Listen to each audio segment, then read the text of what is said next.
কুরবানির দিন সবাই তাকায়া থাকে গরুর দিকে, রব তাকায়া থাকে কলিজার দিকে। সবার নজর কার কোন দিকে?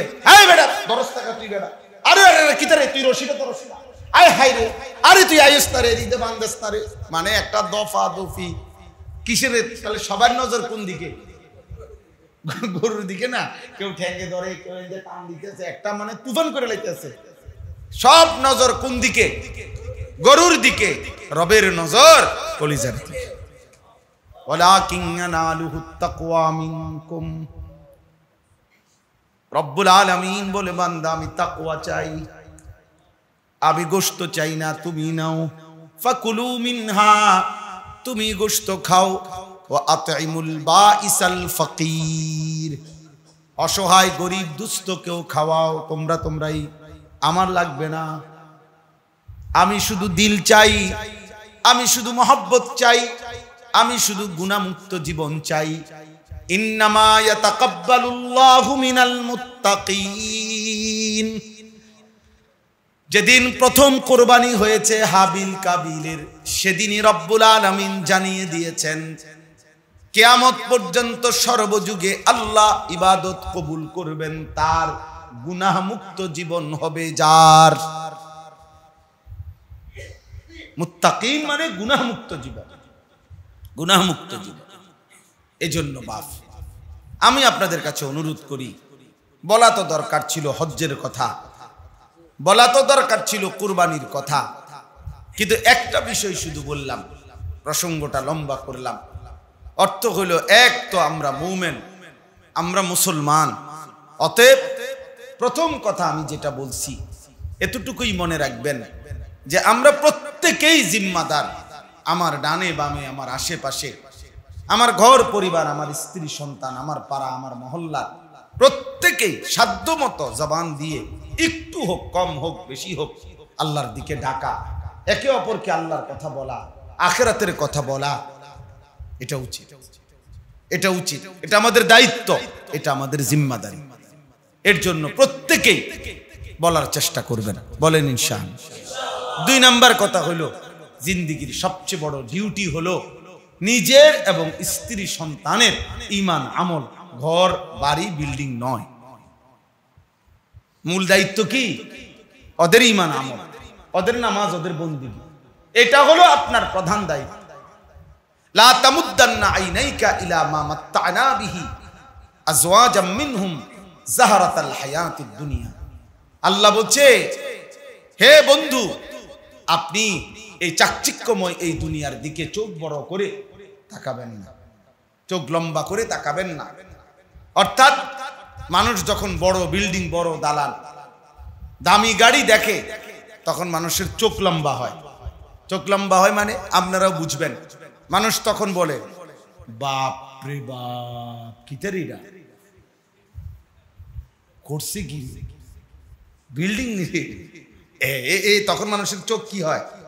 একটু বড় হয়ে টানা খায় আর কি, বুঝছেন? আমার ড্রাইভার, এই ড্রাইভারের আগের ড্রাইভার, একবার আমি এক ভদ্রলোকের সাথে এক জায়গায় দাওয়াতে যাইতেছিলাম। তো উনার গাড়ি যেটা, এই গাড়ির দাম হলো 88 লাখ টাকা দাম। তা আমি যেটাতে চড়ি এটার দাম হলো 8 লাখ টাকা। তো এই আমার গাড়িটা পিছনে আর ওনার গাড়িটা সামনে, আমরা যাইতেছি আর কি দাওয়াতে। তা আমার ড্রাইভার দেখলাম এটা চাইতে আছে অনেকক্ষণ ধরে, চাইয়া নিজে নিজে কইতেছে, কি একটা গাড়ি চালাই। হ্যাঁ, আমি সাথে সাথে বললাম, রুল আমিন গাড়ি থামো, থামো থামো থামো থামো থামো, এটা ফারক, বুঝছি লক্ষণ ভালো না।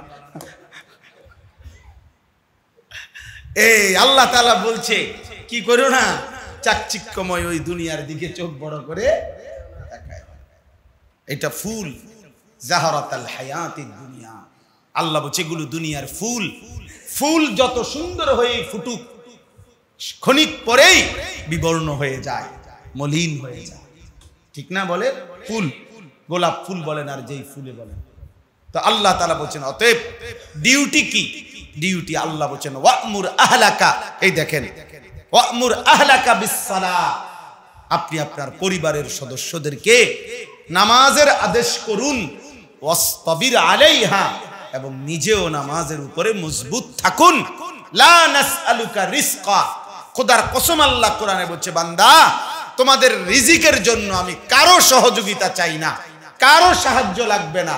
নাহনু নারযুকুক, আমি একাই সবাইকে রিজিক দেব, আমি একাই দেব, তুমি ঘুমাও, অসুবিধা নাই। দেখবা ভাত রান্না হয়ে গেছে, উঠটা দেখবা, সব ব্যবস্থা করবো আমি।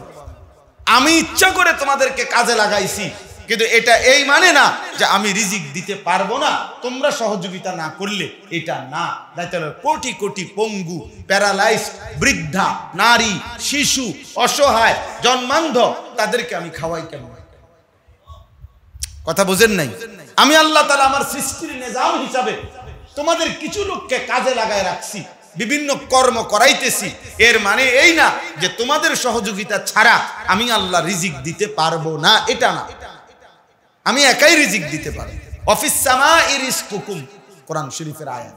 আল্লাহ বলছে ওয়াফিস সামাই রিজকুকুম, তোমাদের রিজিক কোথায়? আসমানে, আসমানে, আসমানে।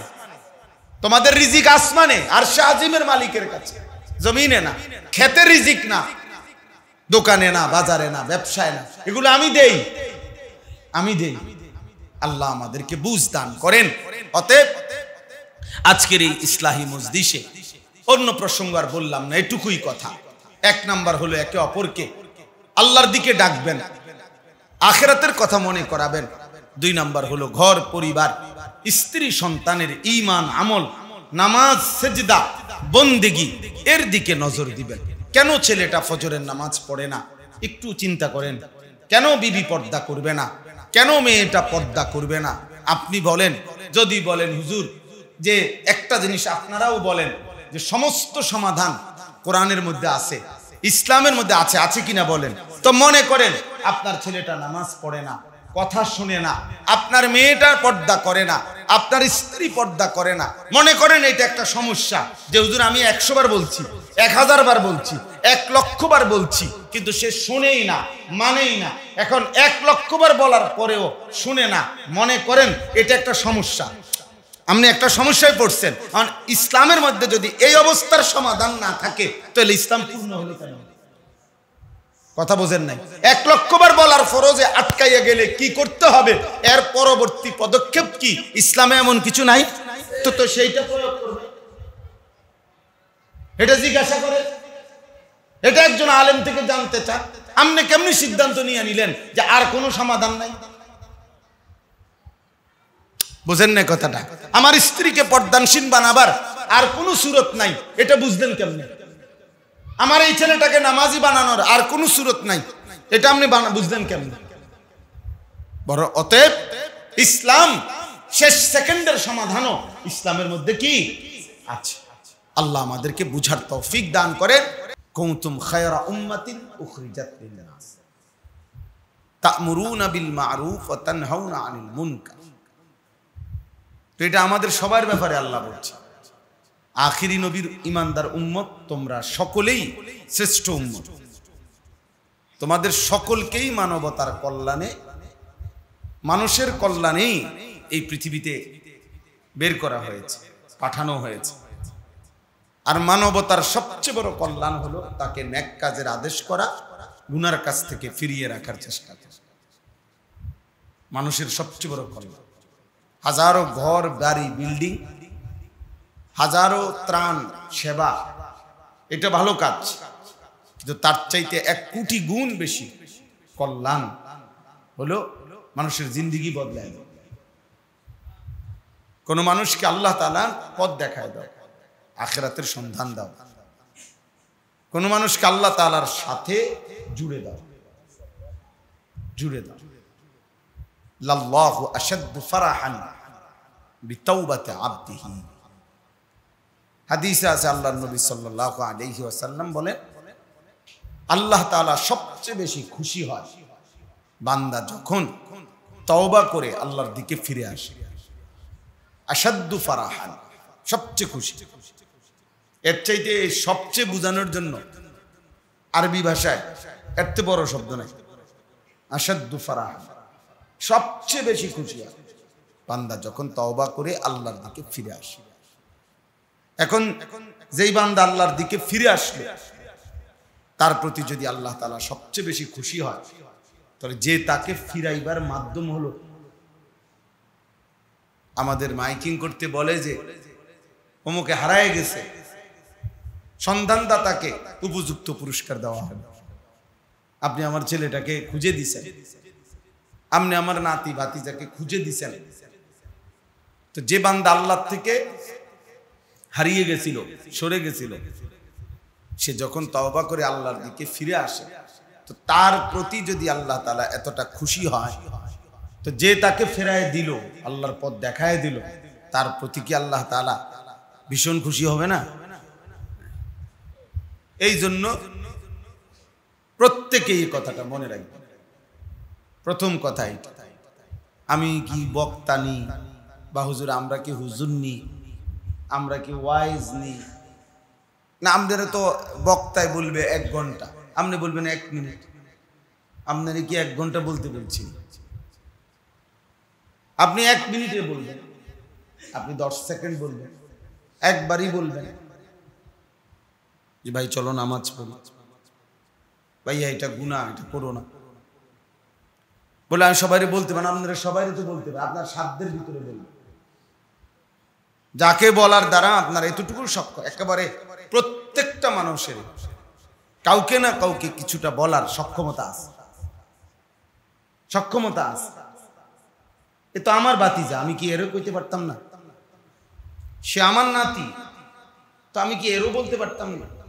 মুসলমান কি এত কাপুরুষ হয় যে আমার স্ত্রী, সে আমার বউ, আমি তারও বলতে পারবো না? আমার চোখের সামনে সে প্রতিদিন বেপর্দা চলে যাবে, তো আমি তাকায় তাকায় দেখলাম, তো অপদার্থ পুরুষ,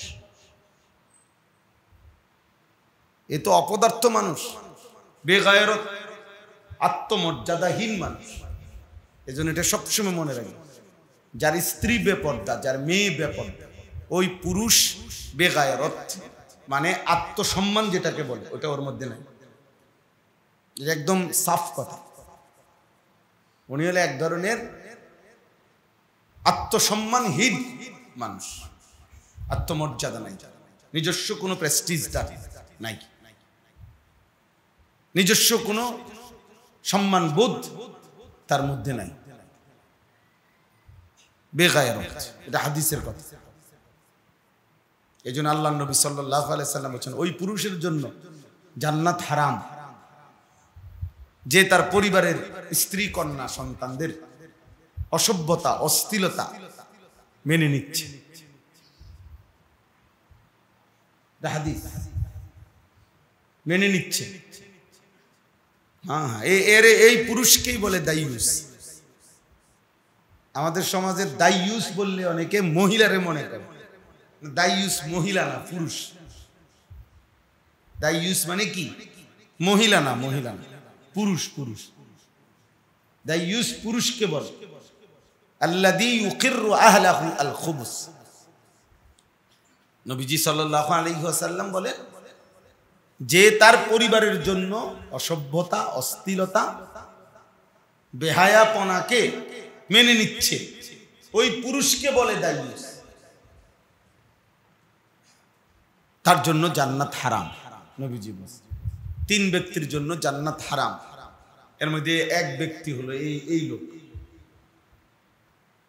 লোক। আমার ঘরে টেলিভিশন চলে, আমার বউ বাচ্চা প্রতিদিন নাচ গান নর্তকীর ছবি দেখে, তা আমি তো এটা মেনে নিচ্ছি। আমার টাকা দিয়ে বিল দেয়, আমার টাকা দিয়ে ডিশের বিল দেয়, আমার টাকা দিয়ে এমবি পুরায়, তাহলে আপনি মেনে নিচ্ছেন না? কথা বলেন না, আপনি মেনে নিচ্ছেন না? স্ত্রী সন্তানের জন্য এই অশ্লীলতা, এই নাচ গান, এই নর্তকী আপনি গ্রহণ করে নিলেন না? নাহলে বিল দেয় কার টাকা দিয়ে? বলে তো এই পুরুষকে বলে দাইয়ুস, এই অভিভাবককে বলে দাইয়ুস। তার জন্য জান্নাত হারাম। এই জন্য যা খানা এনে বেশি করে খায়, বাদ 3 বেলার জায়গা 6 বেলা খায়, বাদ বাড়াইয়া লইবে, পরে আর পাইতে এখানেই যা পারে না পারে না ওটা খাইয়া নেবে, ওখানে আর মিলবেন। হ্যাঁ, এটা জরুরি বিষয়। মুদমিনু খামরিন, যে মদখোর, তার জন্য জান্নাত হারাম। আকুল ওয়ালিদাইন, যে পিতামাতার অবাধ্য সন্তান, তার জন্য জান্নাত হারাম। আর হলো এ দাইয়ুস, আরো আছে হাদিস, মানে এটা একটা হাদিস আর যাই হোক। তাহলে আমার বলার উদ্দেশ্য হলো উম্মতে মুহাম্মদী হিসাবে, আখিরি নবী সাল্লাল্লাহু আলাইহি সাল্লামের উম্মত হিসাবে, ইমানদার হিসাবে আমাদের প্রত্যেকের জিম্মাদারি, শিক্ষিত না অশিক্ষিত, মূর্খ নাকি বকলম, নাম দস্তখত করতে জানেন কিংবা জানেন না, স্কুলে পড়ছেন কিংবা মাদ্রাসায় পড়ছেন, হুজুর কিংবা পাবলিক, আলেম কিংবা আওয়াম, হর উম্মতে মুহাম্মদীর ইমানদারের জন্য অন্যকে আল্লাহর কথা বলা, আল্লাহর দিকে ফেরাইবার চেষ্টা করা জিম্মাদারি। এটা জিম্মা, এটা প্রত্যেকের দায়িত্ব, সমান সমান দায়িত্ব। ইল্লাল্লাযীনা আমানু ওয়া আমিলুস সালিহাত ওয়া তাওয়াসাউ বিল হক ওয়া তাওয়াসাউ বিস সাবর। এই চারটা কাজ একসাথে করা জান্নাতে যাওয়ার জন্য জরুরি, ক্ষতি থেকে জাহান্নাম থেকে বাঁচার জন্য জরুরি। একই সাথে চারটা থাকতে হবে, নিজের ঈমান, নিজের আমল, অন্যের ঈমান, অন্যের আমল।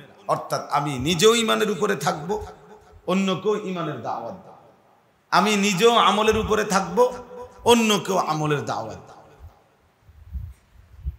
হ্যাঁ, এটা জরুরি, আমার দায়িত্ব, এটা আমার জিম্মাদারি। যদি আমি জাহান্নাম থেকে মুক্তি পেতে চাই, আখিরাত থেকে মুক্তি পেতে চাই, আপনাদের কাছে আমি অনুরোধ করি, আপনারা 10 জন না, একজন শুনলে আমার সমস্যা। আমি ব্যক্তিগতভাবে এটা কোনো বিষয় মনে করি না, কিন্তু আমার কথা হলো এই কথাটা মনে রাখতে হবে, আখিরাতকে মামুলি মনে করবেন না, হাসরের ময়দানকে 30,000 টাকার বিনিময়ে মনে করবেন। মসজিদে টাকা 30,000 দিছেন, বেহেশতের বুঝ হয়ে গেছে না, এটা বেহেশত 2টা রুম আর একটা বারিন্দা নাই, বুঝেন না? 2 কাতার টাইলস দিয়ে অনেকে বেহেশত জায়গা, 4টা ফ্যান দিছে বেহেশত, মানে বেহেশত হইল 4টা ফ্যানের দাম 3,000 করে 12,000 টাকা, তাহলে বেহেশতের মূল্য হইল 12,000। বাহ বাহ বাহ, পাগলামির সীমা আছে না? কে আপনাকে বললো 12,000 টাকায় বেহেশত, 30,000 টাকায় বেহেশত? এটা তো একটা আমল, দান সাদাকা। এটা ইসলাম নাকি ইসলামের একটি আমল? বলেন না কেন? তাইলে তো ইসলামের বাকি আমলগুলো, কেউ যদি নামাজ পড়ে তো তার রোজা মওকুফ, কেউ যদি রোজা রাখে তো তার নামাজ মওকুফ, কেউ যদি হজ করে তাহলে তাকে তো আর যাকাত দিতে হবে না, কেউ যদি যাকাত দেয় তাহলে আর হজ করতে হবে না। তাইলে একটি আমল আরেকটি আমলের বিকল্প নয়, নামাজ রোজার বিকল্প না, রোজা নামাজের কি না? না। 1 কোটি টাকা দিয়ে মসজিদ করে দিছে তো উনি নামাজ মাফ তো না, এটা বুঝতে। 1 কোটি টাকা দান সদকা করছে তো তাই বলে উনার উপরে যে শরীয়তের যাকাত ফরজ ইবাদত এটা মওকুফ? তাইলে হজ মওকুফ না। তাহলে প্রত্যেকটি ইবাদত মুস্তাকিল, পৃথক পৃথক আপনাকে করতে হবে। ওয়া আমিলুস সালিহাত, বহুবচন। আল্লাহ তাআলা বলেন নাজাতের জন্য সমস্ত নেক আমল, সমস্ত নেক আমল করতে হবে। উদখুলু ফিস সিলমি কাফা, আল্লাহ তাআলা বলছে মুমিন ইসলামের মধ্যে প্রবেশ করো পুরাপুরি, পুরাপুরি, পুরাপুরি, পুরাটা ভিতরে, 2 পাও পুরা ভিতরে ঢুকতে হবে। ওই যে আমাদের বুজুর্গানে দিন বলে যে মনে করেন মসজিদের এই দরজা, এই যে এটা দরজাটা, এই দরজাটার ভিতরে একটা পাও দিছে একজনে, বাইরে একটা পাও। হ্যাঁ, তাহলে এই লোক মসজিদের ভিতরেও না, মসজিদের বাইরেও না, এরকম হইলেও হবে না। পুরা 2 পাও, পুরা শরীর, পুরা বডি ভিতরে আনে। উদখুলু, পুরা ঢোকেন, মাথাও কি দিতে হবে, ঠিক এরকম ইসলামের মধ্যে আমিও আপনি উসিকুম ওয়া ইয়া, প্রতিটা উপদেশ কোরআন সুন্নাহ মনে রাখতে হবে। যদিও বক্তা শ্রোতা আমরা বলি ভিন্ন, আমি বক্তা আপনি শ্রোতা না, কোরআন সুন্নাহর মুখাতাব সম্বোধন আমাকেও আপনাকে। যদিও আমি বলছি আপনি শুনতেছেন, আরেকদিন আপনি কইবেন আমি শুনবো, কিন্তু মূলত সম্বোধন কাকে লক্ষ্য করে? আমাদের উভয়কে। উসিকুম ওয়া ইয়া, আপনাদেরকেও বলছি নিজেকেও বলছি, এটাই কথা, এটাই কথা। এই জন্য আমাদের প্রিয় নবী সাল্লাল্লাহু আলাইহি ওয়াসাল্লাম আল্লাহ তাআলা নবীজির ব্যাপারে বলছে আমানার রাসূলু বিমা উনজিলা ইলাইহি মির রাব্বিহি ওয়াল মুমিনুন, আল্লাহর পক্ষ থেকে যা কিছু নাজিল করা হলো এই বিষয়গুলোর উপরে রাসূল নিজেও ঈমান আনলেন এবং সমস্ত ঈমানদারগণও ঈমান আনলেন।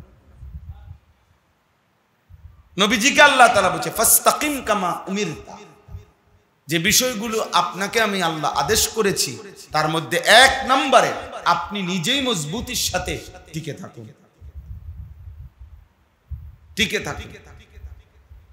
তার মানে যদি দেখেন আপনার অনুসারী কেউ সেজদা দেয় না, তবুও আপনি একাই সেজদা দেন, তাহলে বাদ দিয়ে না, নিজেকে বাদ দিয়ে না। এই জন্য আমি আপনাদের কাছে অনুরোধ করি, ওই ইসলাহী মজলিসের আজকে আয়োজন করছেন, মৌলানা দেলাওয়ার ভাই বললেন মাশাআল্লাহ ভালো উদ্যোগ, তো এটা মাঝে মাঝে করবেন। ওলামায়ে কেরাম কিছু কথা বললে দিলের মধ্যে নতুন করে আরেকবার চেতনা আসে, দিলের মধ্যে আরেকবার খোরাক তৈরি হয়, অনুভূতি জাগে। এই প্রত্যেকবার অনুভূতি জাগান, প্রত্যেকবার নতুন করে আরেকবার বিবেকের মধ্যে নাড়া দেওয়া, এটাই মাকসাদ। নাই তো কথা তো নতুন কিছু নাই। একেবারে বক্তা যদি চাঁদের দেশের থেকেও আসে তারপরেও তো নামাজ 5 ওয়াক্তই, তো আর উনি নতুন কি বলবেন? নতুন বলার কি আছে এখানে? বুঝেন, খতিব সাহেব যা বলে তাই কথা, একই বিষয়, কিন্তু বারবার বলতে হয় কেন? আল্লাহ তাআলা বলছে বারবার বলতে, ওয়াদাক্কির, আল্লাহ বলছে আপনি বারবার বলেন, উপদেশ দেন বারবার। ফা ইন্না যিকরা তানফাউল মুমিনিন, প্রত্যেকবারের উপদেশ নতুন করে করে মুমিনের উপকার হবে। আবার চেতনা আসবে, আবার চেতনা আসবে। এই জন্য বাপ, এই ছোট্ট হোক বড় হোক, নিজেদের মধ্যে এটা ফিকির রাখবেন। দুই কথা, এক হলো সর্বস্তরের মুসলমানকে আল্লাহর কথা শোনাবার জন্য উলামায়ে কেরামের মাধ্যমে এভাবে মাঝে মাঝে 1 মাসে পারেন, 2 মাসে পারেন, ধারাবাহিকভাবে এরকম নসিহতের ব্যবস্থা করবেন। আল্লাহর কথা আরো বেশি হওয়া দরকার। সপ্তাহে 1 দিন জুমার বয়ান হয়, বছরে মাহফিল হয়, কিন্তু গুনার আয়োজন প্রতি মিনিট মিনিট হয়। 1 দিনের খবর বাংলাদেশে কয়টা চ্যানেলে প্রচার হয়? যদি 100টা চ্যানেল হয় তো এরকম তো না যে 100 চ্যানেলে শুধু একবার করে 24 ঘন্টার খবর বলে দিছে, না এমনও তো না, প্রতি ঘন্টায় ঘন্টায়। আবার অন্য কোনো প্রোগ্রাম চললো নিচে দিয়া, ব্রেকিং নিউজের মতো নিচে দিয়া চিকন করিয়া 24 ঘন্টায় খবর চলতেছে। সিনজি উল্টাইয়া গেছে, এটা মনে 10,000 বার কইছে, ঠিক না কথাটা? গুলিস্তানে বাস অ্যাক্সিডেন্ট করছে, এটা মনে 50,000 বার কইছে। সব চ্যানেলে বলতেছে, এটা তো শুনলাম, বেটা সকালেই তো এটা শুনলাম, আবার কও কি তা না, আবার শুনে, আবার। তাহলে দুনিয়া যদি এতবার শোনানো হয়, কবর কত হাজার বার শোনানো উচিত, আখেরাত কত লক্ষ বার শোনানো উচিত বলে। গুলিস্তানের বাস অ্যাক্সিডেন্ট করলে আপনারা সতর্ক করে দিছে যাতে আপনার এখানে বাস অ্যাক্সিডেন্ট না করে, তাহলে এটা তো একটা ছোট্ট সতর্কতা। কিন্তু আখেরাত সর্বশেষ যেই ব্যক্তি কবরে যাবে, উলামায়ে কেরাম মুহাদ্দিসিনে কেরাম বলে শেষ যেই ব্যক্তি কবরে যাবে হতে পারে তাকে 40,000 বছর কবরেই শুধু অপেক্ষা করতে হবে। আপনি বলেন এখন হলো 1446 হিজরি, মানে মক্কা থেকে নবীজি সাল্লাল্লাহু আলাইহি ওয়াসাল্লাম মদিনায় হিজরত করে গেছেন যেই বছর, সেই আলোকে এখন 1446 বছর। তো এর এক বছর পরে বদরের যুদ্ধ হয়েছে। আবু জেহেল সেই যুদ্ধে মারা গেছে। তাহলে আবু জেহেল মারা গেছে, কবরে আছে আজকে 1445 বছর। তাহলে এখন এই নাফরমান বেঈমান আপনি ভেবে দেখেন মাটির উপরে ছিল কত, 60 বছর। মাটির উপরে ছিল কতক্ষণ? 60 বছর, 70 বছর, এর বেশি তো না। তাহলে মাটির নিচে আমাদের স্বাভাবিক হিসাব কর, এই হিসাবটা তো একদম ক্লিয়ার, এদ্দুর হিসাব। নূহ আলাইহিস সালাম থেকে নিয়ে এখন পর্যন্ত কয় বছর, এটা হয়তো আমরা নিখুঁত বলতে পারবো না। ইব্রাহিম আলাইহিস সালাম থেকে নিয়ে এখন পর্যন্ত কয় বছর, এটা হয়তো একবার একুরেট বলতে পারবো না, কিন্তু এটা তো আমরা কি করতে পারলাম, একুরেট বললাম যে 1445 বছর। তাহলে মাটির নিচে 1445 বছর ধরে পড়ে আছে, মাটির উপরে ছিল 70 বছর। তাহলে ভেবে দেখেন আমাদের জীবনের প্রত্যেকের হায়াতের মাটির উপরে বেশি সময় না মাটির নিচে বেশি সময়?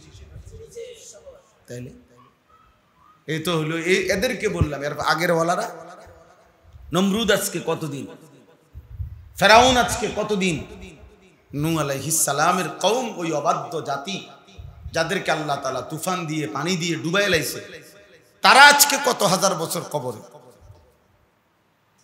এজন্য আমারও বোঝা উচিত, আপনারও বোঝা উচিত যে আমরা প্রত্যেকেই এটা ভাবা উচিত যে মাটির উপরে আছি কতক্ষণ, শুধু মাটির নিচে কবরেই থাকতে হবে কতক্ষণ। এরপরে তো হাসরের ময়দান, একদিন 50,000 বছর। কোরআন স্পষ্ট বলছে, আল্লাহ তাআলা বলছে বান্দা হাসরের ময়দানের একদিন ফি ইয়াউমিন কানা মিকদারুহু 50,000 সানা, একদিন 50,000 বছর। হাসরের ময়দানের পুরা টাইম না, হাসরের ময়দান পুরা টাইম কতক্ষণ সেটা আল্লাহই জানে, শুধু একদিন বলছে 50,000 বছর, পুরা সময়টা না। বুঝেন নাই? তো পুরা সময় যদি 3 দিন হয়, কথার কথা, তখন 1.5 লক্ষ বছর। আল্লাহ তাআলা কোরআনুল কারীমের মধ্যে বলছে বান্দা তোমরা একদিন গুনলে যে 2 টাইম গণো, আমি আল্লাহ একদিন গুনলে 1000 বছর গুনি। আলফা সানাতিন মিম্মা তাউদ্দুন, তোমাদের গুনার একদিন আমি আল্লাহ একদিন বলতে আমি আল্লাহ 1000 বছরকে বলি। আর আমরা একদিন বললে কয় ঘন্টারে বলি? 24 ঘন্টা বলি। আমাদের হলো 24 ঘন্টায় একদিন, রবের হিসাবে 1000 বছরে একদিন। তো আপনি কই আছেন?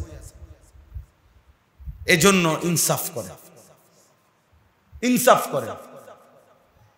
এরপরে ফুলসেরা 30,000 বছরের রাস্তা, সেটা ভাবেন। কবর 40,000 বছরের সময় দীর্ঘ, সেটা ভাবেন। আমিও ভাবেন, আপনিও ভাবেন। আর যদি বলেন আমি বুঝি না, তো ঠিক আছে, আপনি বোঝেন না, আপনি বোঝেন না তো ভাতে খান, অসুবিধা কি? আপনি যেহেতু বোঝেন না, আপনি যেহেতু এই সুন্দর বোঝেন নাই, তো ঠিক আছে, চলেন, অসুবিধা। বাকি এটা মনে রাখেন, আমি সবসময় বলি এ কথা, চোখ বন্ধ করলেই ঝড় বন্ধ হয় না, তুফান বন্ধ হয় না। অর্থাৎ ঝড় তুফান আসতেছে, এটা দেখে আমি চোখ বন্ধ করে ফেললাম, চোখ বন্ধ করে নাই, তুফান নাই। কই কিসের তুফান? কিসের তুফান? তুফান তো হইতেই আছে, তুই না বন্ধ করে রাখছ চোখ। বোঝেন না এমনি কথা? আমনে না চোখ বন্ধ করে রাখছে, তুফান বন্ধ হয়ে গেছে নাকি? তুফান তো কি চলতেছে, আমি না কি রাখছি, চোখ বন্ধ রাখছি। তো এটারে বললাম আর কি, যে চোখ বন্ধ করলে ঝড় বন্ধ হয় না। ঠিক তেমনি ভাবে আপনি আমি বুঝেন নাই বললে, খেয়াল করি নাই বললে, খোদার কসম কবরের আযাব, জাহান্নামের আযাব বন্ধ হবে না। আপনি যদি এটা বলেন যে আমি বুঝি নাই বিষয়টা, আমি ভাবি নাই বিষয়টা, আমি এতটা সিরিয়াস খেয়াল করি নাই, আপনার এই সমস্ত ফালতু কথার 2 পয়সার কোনো মূল্য হবে না। এই কথাটা বলতেছে, এটা বোঝা উচিত আমাদের। আখিরাত কোনো মামুলি বিষয় না, আখিরাত কোনো মামুলি বিষয় না। আমার শায়েখ আল্লামা মুফতি মুশতাকুর নবী কাসিমি হুজুর সব সময় বলে যে রে বাপ, হাসরের ময়দান তোমার মামার বাড়ি শ্বশুর বাড়ি না। হাসরের ময়দান ওই ময়দান 1.25 লক্ষ আম্বিয়ায়ে কেরাম, আদম থেকে নবী সাল্লাল্লাহু আলাইহি ওয়াসাল্লাম পর্যন্ত 1.25 লাখ নবী এবং রাসূল যেই মাঠের ভয়ে দিবানিশি কাঁদছেন, হাসরের মাঠ সেই মাঠ। সমস্ত আম্বিয়া, আউলিয়া, আতকিয়া, আসফিয়া, উলামা, বুজুর্গানে দ্বীন, আল্লাহর প্রিয় বান্দারা দিবানিশি কাঁদছেন যেই মাঠের ভয়ে, সেই মাঠের নাম হাসরের মাঠ। বলেন, এই পৃথিবীতে যতজন আল্লাহর প্রিয় বান্দা তারা বেশি কাঁদছেন নাকি হাসছেন বেশি? তো বেশি কাঁদলেন কেন? উনি যে নামাজ পড়ে অন্যায় করছে এই জন্য কাঁদছে, ঠিক না? উনি যে 5 ওয়াক্ত নামাজ ঠিক মতো পড়ছে, এই যে অপরাধ হয়েছে এটা, এই জন্য কাঁদছে নাকি? উনি যে ঠিক মতো রোজা রাখছে এই জন্য কাঁদছে নাকি? তো কাঁদবে কেন? আমি তো নামাজ পড়ছি, আপনি কাঁদেন কেন?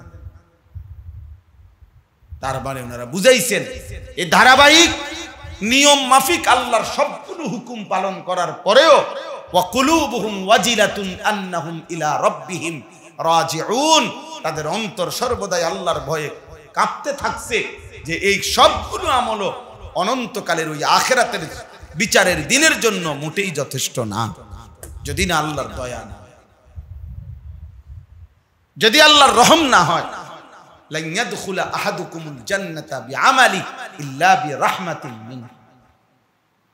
নবী সাল্লাল্লাহু আলাইহি ওয়াসাল্লাম বলেন, তোমাদের কেউ জান্নাতে শুধু নিজ আমল দ্বারা যেতে পারবে না যদি আল্লাহর রহমত তার সাথে শামিল হাল যোগ না হয়। তাহলে এই জন্য ওনারা কাঁদছেন। এত আমল করার পরেও, এত সিজদা, এত তেলাওয়াত, এত আল্লাহর বন্দেগী করার পরেও ওনারা আল্লাহর ভয়ে কাঁদছে, মৃত্যু পর্যন্ত কাঁদছে। হযরত ওমর রাদিয়াল্লাহু তাআলা আনহু কিতাবে আছে, মৃত্যুর পূর্ব মুহূর্তে ওনার ছেলেকে বলছিলেন, আব্দুল্লাহ, আমারে চৌকি থেকে, খাটের থেকে মাটিতে নামাও, আর আমার গালটা মাটির সাথে রাখো, আমার গালটা আমি ঘষাই আর মাটিতে পড়ে থাকি। দা খাদ্দি আলাল আরদ, আমার গাল মাটিতে রাখো। আসা রব্বি আইয়ারহামানি, যেন আমার আল্লাহ আমার এই অবস্থা দেখে আমার একটু দয়া করে, আমার যেন মাফ করে দেয়। যে অর্থাৎ সকিত খাটে শুয়ে মরমু, এদুর অহংকার করতে মন চায় না, যে রেখে দাও মাটিতে। মাটির এই শরীরটা মাটি। আমার কাছে একটা কিতাব আছে, হযরত মাওলানা আব্দুল মাজেদ দরিয়াবাদী রাহমাতুল্লাহর কিতাব, সফরে হিজাজ, আল্লাহর ঘরের সফর, হজ্জের সফরের কাহিনী। তো আমার হজ্জের ফ্লাইট 28 তারিখ, এই জন্য পড়তেছি বইটা গাড়ি বসে বসে। 1929 সনে উনি হজ করছেন, ওই সফর নাম। আজ থেকে প্রায় 100 বছর, 3-4 বছর কম হল, 95-96 বছর আগের হজ। সেই হজ কি ছিল কষ্ট, কি অবর্ণনীয় কষ্ট করে ওনারা হজ্জে গেছেন পানির জাহাজে। তো ওইখানে একটা শব্দ উনি বড় খুব সুন্দর লিখছে, হৃদয়গ্রাহী। উনি বলছে, আল্লাহর ঘরের সামনে গিয়ে কি চাইবো, ভাবলাম মনে মনে মাটির এক সামান্য টুকরা, তার আর স্বপ্নই কি, আর চাইবেই কি? মানে আমি তো এক মাটির মানুষ, সামান্য এক টুকরা মাটি। তো মাটির এক সামান্য টুকরা, সে চাইবেই কি আর বলবেই কি? তার মালিক যে তারে এই এতক্ষণ পর্যন্ত রিজিক দিছেন, এত কিছু দিছেন, এই ইহসান, এই দয়া মালিকের, এই অনুগ্রহের শুকর আদায় করে তো শেষ করা যাবে। আরো কি চাইবেন আপনি? বলেন আর কি চাইবেন আপনি? হ্যাঁ, কি কথা এটা, কিনবেন এটা? হ্যাঁ, সফরে হিজাজ বাংলা অনুবাদ হয়েছে এই নামে, রাহনুমা প্রকাশন। ওই যে হুজুরের ছেলে অলিউল্লাহ আব্দুল জলিল, ওনার অনুবাদ, ফরিদাবাদের ছেলে নাকি না, ফরিদাবাদেরই উনি। আজ আমাদের দেখা মনে, তাইলে কি সুন্দর কথা যে এক মাটির ছোট্ট এক টুকরা, তার আবার চাওয়ার, এমনিতে তো তার মালিক তারে দয়া অনুগ্রহ দিয়া ভাষায় দিছে, ভাষায় দিছে। ইন্না খালাকনাল ইনসানা মিন নুতফাতিন আমশাজ। আল্লাহ তাআলা বলেন আমি মানুষকে বানিয়েছি এক নাপাক ফোঁটা, বীর্যের এক ফোঁটা থেকে। তাহলে এক সামান্য ফোঁটা নাপাক পানি, তার আবার অহংকার কি, তার আবার এত মাতবরি কি, তার আবার এত চাওয়া পাওয়া কি? কিন্তু আমাদের এক একজনের, আমার আপনার চাওয়া পাওয়া দেখলে, হুমকি দমকি দেখলে, হামকি দমকি দেখলে, আমাগো নেতাগিরি মাতবরি, আমাগো দুনিয়া নিয়ে কারাকারি দেখলে মনে হয় আহা, আমরা কোনোদিন কবরে যাব না, আমাদের কোনোদিন মৃত্যু হবে না। এত চাহিদা আমাদের, এত ব্যস্ততা আমাদের, দুনিয়া নিয়ে আমাদের এত পরিকল্পনা, আমাদেরকে কোনোদিন কবরে যাইতে হবে মনেও হয় না। হাজারো নারীর চলাফেরা দেখলে, হাজারো পুরুষের অহংকার ঔদ্ধত্য, হাজারো কিশোর যুবক লাখো, তার আনন্দ উল্লাস ফুর্তি দেখলে মনে হয় না যে তারে কেউ বানাইছে, তার কেউ সৃষ্টিকর্তা আছে, কারো কাছে তাকে যেতে হবে, তার জীবনের এই ঘন্টা মিনিটগুলোর কোনো হিসাব দিতে হবে। এই নাফরমানের চলাফেরা দেখলে মনেও হয় না যে এটা তার ভাবনার মধ্যে আছে।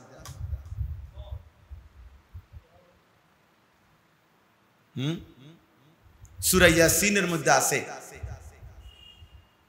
একজন ইমানদার, পুরা জাতি কাফের বেঈমান, পুরা জাতির মোকাবেলায় ওই জাতির একজন লোক কেবল ইমানদার, তো পুরা জাতি যখন তাকে ঘিরে ধরছে, মেরে ফেলবে এবং বলতেছে তখন যে তুমি কেন আমাদের বাপ দাদা পূর্বপুরুষের ধর্ম মূর্তির বিরোধিতা করছো কেন? তখন ওই একজন ইমানদার কি চমৎকার কথা বলছে, হাবিবে নাজ্জার, সে কি বলছে? ওয়ামা লিয়া লা আ'বুদুল্লাযী ফাতারানি ওয়া ইলাইহি তুরজাউন। বলার ঢং কি? সে বলছে হে আমার জাতি, বলো না তোমরা আমি আমার সেই মালিকের ইবাদত কেন করব না যিনি আমাকে সৃষ্টি করলেন এবং শেষ পর্যন্ত সকলকেই আমাদের তার কাছেই ফিরে যেতে হবে, আমি তার গোলামি করব না কেন? ওয়ামা লিয়া লা আ'বুদুল্লাযী ফাতারানি, যিনি আমাকে সৃষ্টি করলেন, যার কাছে ফিরতে হবে আমাদেরকে, তার গোলামি করব না কেন? ওয়ামা লিয়া, এইটা বিবেক দিয়ে এই একটা লাইন আপনার ছেলেকে বলেন, মেয়েকে বলেন, স্ত্রীকে বলেন, কেন আল্লাহকে সেজদা দিবা না? তিনি কি তোমাকে সৃষ্টি করেন? এই নাফরমান সন্তান কেন ফজরের নামাজ কোনোদিন পড়বে না? আপনি কি বাপ হইলেন? আপনার সন্তান এটা কি হইল? নিজে কোন লজ্জায় বলেন আপনি মুসলমান, আর আপনার ছেলে কোন শরমে বলে আপনার ছেলে মুসলমান? দোনোটাই তো অপদার্থ মিয়া। 365 দিনে খোদার এক বছরে কোনদিনে ফজরের নামাজ পড়ে না আপনার ছেলে, আপনার মেয়ে, এক বছরে কোনদিন। আপনি কিসের মুসলমান? আপনার ফুট কিসের মুসলমান? আপনি কিসের বাপ হইলেন আর ওইটা কিসের সন্তান হইল? কি বাপ ফুট দুইজনেরই হিসাব বাপ দুনিয়া। হ্যাঁ হ্যাঁ, আমরা বুঝি না। সবার ফিকির একটাই, খানা খানা, বিল্ডিং, দালান, সোফা, ফার্নিচার, আরো 1 শতক জমি। আরো দরকার। ঘর সাজাও, বিল্ডিং সাজাও, ফার্নিচার সাজাও, সব ঝকঝকে, সব তকতকে, সবকিছুতে ভালো বার্নিশ, সবকিছুতে সুন্দর রং, কিন্তু সন্তান চরিত্রহীন, মেয়ে চরিত্রহীন, স্ত্রী বেপর্দা, ছেলে সারা রাত উলঙ্গ ছবি দেখে, মেয়ে সারা রাত আরেক ছেলের সাথে নষ্টামি কথা বলে, ছেলেও একটা সেজদা দেয় না, মেয়েও একটা সেজদা দেয় না, স্ত্রীও পর্দা করে না। এই অসভ্য জানোয়ারদের জন্য এই ঘর সাজাইলেন? এই হাইওয়ানদের জন্য? বুঝাপড়া করেন, হিসাব পরিষ্কার করেন, হয় সেজদা করো, নয় তোমার জন্য আমার কিছু না, আর নয় তো আলাদা হও, হয় আমনে আলাদা হন, নয় তাকে আলাদা করেন। কথা পরিষ্কার বলেন। কোরআনুল কারীমের মধ্যে আছে আল্লাহ তাআলা নূহ আলাইহিস সালামকে বলছে, ইয়া নূহ ইন্নাহু লাইসা মিন আহলিক। কেনান যখন ডুবে যাইতেছে, নূহ আলাইহিস সালামের ছেলে ওই তুফানে, নূহ আলাইহিস সালাম আল্লাহর কাছে হাত উঠাইছিলেন ছেলেটার জন্য। তো আল্লাহ তাআলা বলছে, ইন্নাহু লাইসা মিন আহলিক, হে নূহ, এটা তোমার সন্তান নয়। ইন্নাহু আমালুন গায়রু সালিহ, এটা বেআমল সন্তান। আর বেআমল নাফরমান মুমিনের সন্তান হয় না। ফালা তাসআলনি, কোরআন শরীফের সরাসরি আয়াত। আল্লাহ তাআলা বলছে, ফালা তাসআলনি, হে নূহ, অবাধ্য নাফরমান সন্তানের জন্য আমি আল্লাহর কাছে কিছু চেয়েও না। সাবধান। তো কোরআন শরীফে আছে নূহ আলাইহিস সালাম হাত নামায় ফেলেছে। হ্যাঁ, আপনার ছেলে নামাজ নাই, আল্লাহ নাই, রাসূল নাই, আখিরাত নাই, সেজদা নাই, বন্দেগী নাই, আপনি এরপর জানটা দিয়া তার লাগিয়া বিল্ডিং করতে আছে, আপনি গাম বেয়া বেয়া পড়তে আছে, সুদে টাকা নিতেছেন, ঘুষে টাকা নিতেছেন, কিস্তিতে টাকা নিতে আছেন, লোনে টাকা নিতে আছেন, ওজনে কম দিয়া টাকা, মিথ্যা কথা বললা টাকা, বাটফারি করে টাকা। কি জিফুত মানুষ করবে ওরা? বেওকুফ বেটা, হারামখোর আবার জিফুত মানুষ হয় কেমন? তুই বেটা নিজেই সুদখোর বেটা, তোর ভূত মানুষ হইব কিচ্ছু বেটা? বাতে না খাইব, শুধু ভাত খাওয়া আর মানুষ হওয়া কি এক কথা নেই বেটা? আমার সাফ কথা, আমি একবারের নিয়তে ওয়াজ করি, এটা আমি জান, মানে আরেকবার যাতে আমার দাওয়াত না দেয়, এটা আমার একটা তবিয়ত, যাতে বলে যে খাইছে খাইছে, এই রুম হুজুর ডাকাত, এই হুজুর চাইবার কোনোদিন আইন না। আপনি বলেন পুরাটা জিন্দগি হারামখোর হে বলে সন্তান মানুষ করছে, জীবুত মানুষ করেন। আমনেই তো অমানুষ, আপনি কিসের মানুষ করবেন সন্তান? আপনি তো হারামখোর মিয়া, আপনি তো সুদখোর, আপনি তো ঘুষখোর মিয়া, আপনি তো বাটফার মিয়া, মিথ্যা উপার্জন করেন, হারাম রোজগার করেন, ওজনে কম দেন, মানুষকে ঠকান, ধোঁকাবাজ, প্রতারক। তুমি নিজেই তো মানুষ হইলা না, তুমি মানুষ বানাইবা কেমনে? হ্যাঁ, আমরা কিতাবে পড়ছি, আকবর এলাহাবাদী বলছেন, कोर्स तो अल्फाज ही सिखाते हैं, आदमी से आदमी बनती है। কোন প্রশিক্ষণ সে দ্বারা তো কিছু বাক্য মুখস্থ হয়, কিন্তু মানুষ থেকে মানুষ তৈরি। কোন আল্লাহওয়ালা, কোন হক্কান রব্বানি, কোন মুত্তাকি, কোন বা আমল প্রিয় কোন মানুষের সংস্পর্শে, সান্নিধ্যে, তার সোহবতে, তার আসা যাওয়ার বরকতে মানুষ হয়। বুঝেন নাই কথাটা? হ্যাঁ, আদমি সে আদমি বানতি, মানুষ থেকে মানুষ। আল্লাহ আমাদেরকে বুঝতাম। অতএব আমার কথা শেষ, খামখেয়ালি করবেন, খামখেয়ালি একজনই বুঝে, একজনই। আখিরাতকে মামুলি মনে করবেন, কবরকে মামুলি মনে করবেন। জীবন সুন্দর। আপনি ছাড়াও আপনার সংসারের প্রয়োজন হয়ে যাবে, আপনি ছাড়াও। হারাম কইরা সংসার গুছাই আনার দরকার নাই। আপনি যে দূর পারছেন, না পারলে বাকিটাও হয়ে যাবে। আপনার আগেও পৃথিবীতে উপার্জন ছিল, আপনি মরিবার পরও পৃথিবীতে কামাই রোজগারি থাকবে। কথা বলেন না? তাহলে আপনি এটা কি বললেন যে আমি থাকতেই জি পুত্রী যদি একটু মানুষ করে দিয়া গদ্দুয়ারটি যদি একটু লাইন ফাইন করে না দিয়া যাইতে পারি, আমি মরলে তারা কেমনে চলবো? না, আমনে মরলে তারা বই বই বম খাইব। আমনে মরার পরে পৃথিবীতে কাজ কর্ম বাজার ব্যবসা সব বন্ধ হয়ে যাবে। পৃথিবীতে শেষ কামলা উনি, শেষ কামের লোক যাইতে আছে। উনি যদি কবরে যায়, এরপরে আর পৃথিবীতে কি বন্ধ? সব বন্ধ, সব। এই জন্য উনি সিদ্ধান্ত নিছে যে আমি থাকতে যদি সব গুছাই দিয়ে যেতে না পারি, পরে আর কেমনে চলবে। আফসোসের বিষয়, আফসোসের বিষয়। এই পৃথিবী যতদিন আছে, রিজিকের এই ব্যবস্থাপনা, আল্লাহ তাআলার কুদরতের এই বন্টন, এটা থাকবে। নাহনু কাসামনা বাইনাহুম মাঈশাতাহুম ফিল হায়াতিদ দুনিয়া। আল্লাহ তাআলা বলেন, দুনিয়ার এই জীবনে আমি আল্লাহই আমার বান্দাদের মাঝে মাঈশাত, উপার্জন, কে কি করবে, আমি আল্লাহ নিজের হাতে বন্টন করে দেই। কোন মেম্বার চেয়ারম্যানের বাপেও এটা পারবে না।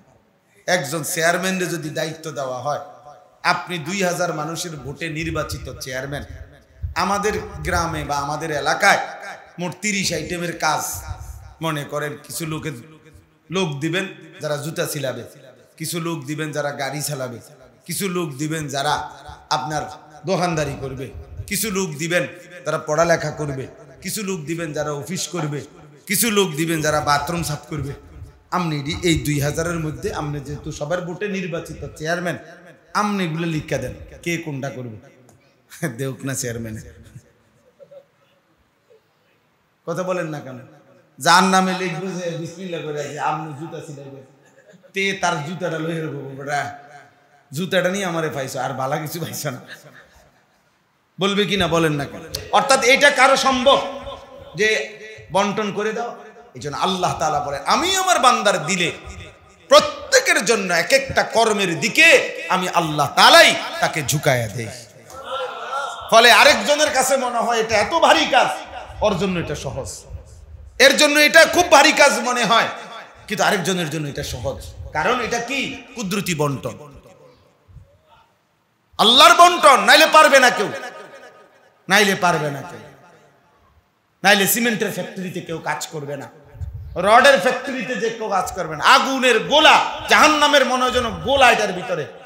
আমি দেখছি একবার চুনের ফ্যাক্টরি, দেখছি আমি একবার, আমার কাছে মনে হয়েছে এইটাই জাহান্নাম। মানে এত তীব্র গরম, আগুন আর আগুন, শো শো, মনে যেন তুফানের আওয়াজের মতো আগুনের আওয়াজ, মানে আগুন যে গর্জনের, আগুনের। তাহলে এইটার মধ্যে বেটা দাঁড়ায় দাঁড়াইয়া এই লম্বা লম্বা শিকের, লোহার শিক দিয়ে দিয়া এগুলা নাড়তেছে, উড়াইতেছে। আর আমি কমপক্ষে আধা মাইল দূরের থেকে দেখেও আমার গরমের হাটে আমার কলিজা শুদ্ধ কাইপা উঠছে। কিন্তু সেই এটার কাছে কি করতেছে? কাজ করতেছে কর্মচারী। কিভাবে সম্ভব? আল্লাহ তাআলা তার কলিজা এটা ঢালছে, তার জন্য এটা সম্ভব হয়েছে।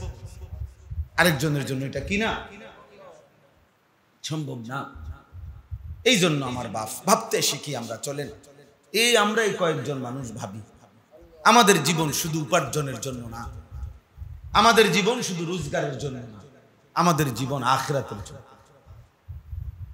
আখিরাতের জন্য আল্লাহ তাআলা আমাদেরকে আখিরাতের জন্য বানাইছে। আল্লাহ তাআলা আমাদেরকে নিজের জন্য বানাইছে। সারে দুনিয়া তেরে লিয়ে, তু সির্ফ মেরে লিয়ে। আল্লাহ বলছেন, উর্দুতে বললাম আর কি বুজুর্গরা, সারে দুনিয়া তেরে লিয়ে, তাম দুনিয়া বান্দা আমি তোমার জন্যই বানিয়েছি, শুধু তোমাকে আমার জন্য বানিয়েছি। তু সির্ফ মেরে লিয়ে, খালাকতুল আশিয়া আলি আজালিকা ওয়া খালাকতুকা লি। সব বানালাম তোমার জন্যে, তোমাকে বানালাম আমার জন্য। তুমি সবটা দুনিয়া নাও, সেজদাটা আমারে দাও। লান ইয়ানালাল্লাহা লুহুমুহা ওয়ালা দিমাউহা ওয়ালাকিন ইয়ানালুহুত তাকওয়া মিনকুম। আল্লাহ বলে, বান্দা, কোরবানির পুরা গোশত তুমি নাও, পুরাটা গরু তুমি ফেরত নাও, কিন্তু তোমার দিল, তোমার গুনাহমুক্ত জীবন, তোমার অন্তরের তাকওয়া, এটা আমাকে দাও।